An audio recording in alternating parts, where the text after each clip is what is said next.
ನಕ್ಷತಾ, ನಿನ್ನೆ ಕರೋಚೌಟ ಬಗ್ಗೆ ವ್ಲಾಗ್ ಮಾಡಿದ್ದೆ, ಮಿನಿ ವ್ಲಾಗು. ನಮ್ಮ ಅಪಾರ್ಟ್ಮೆಂಟಲ್ಲೆಲ್ಲ ಚಂದ ರೆಡಿ ಆಗಿದ್ರಲ್ವಾ.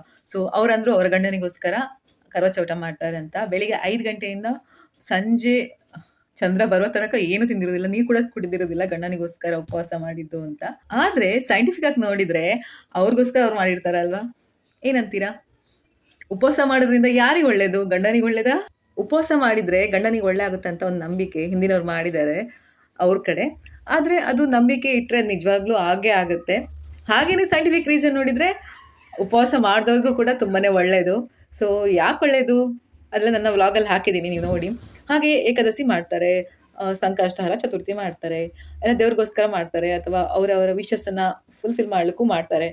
ಎಸ್, ನಂಬಿಕೆ ಇಟ್ಕೊಂಡ್ರೆ ಆ ವಿಶಸ್ ಎಲ್ಲ ಫುಲ್ಫಿಲ್ ಆಗ್ತದೆ. ಬಟ್ ಉಪವಾಸ ಮಾಡಿದವ್ರಿಗೂ ಕೂಡ ತುಂಬಾ ಒಳ್ಳೆಯದು. ಅದು ಹೇಗೆ ಏನು ಅಂತ ನನ್ನ ವ್ಲಾಗಲ್ಲಿ ನೋಡಿ, ಲಿಂಕ್ ಕೆಳಗಡೆ ಇದೆ ನೋಡಿ. ಓಕೆ, ಬಾಯ್.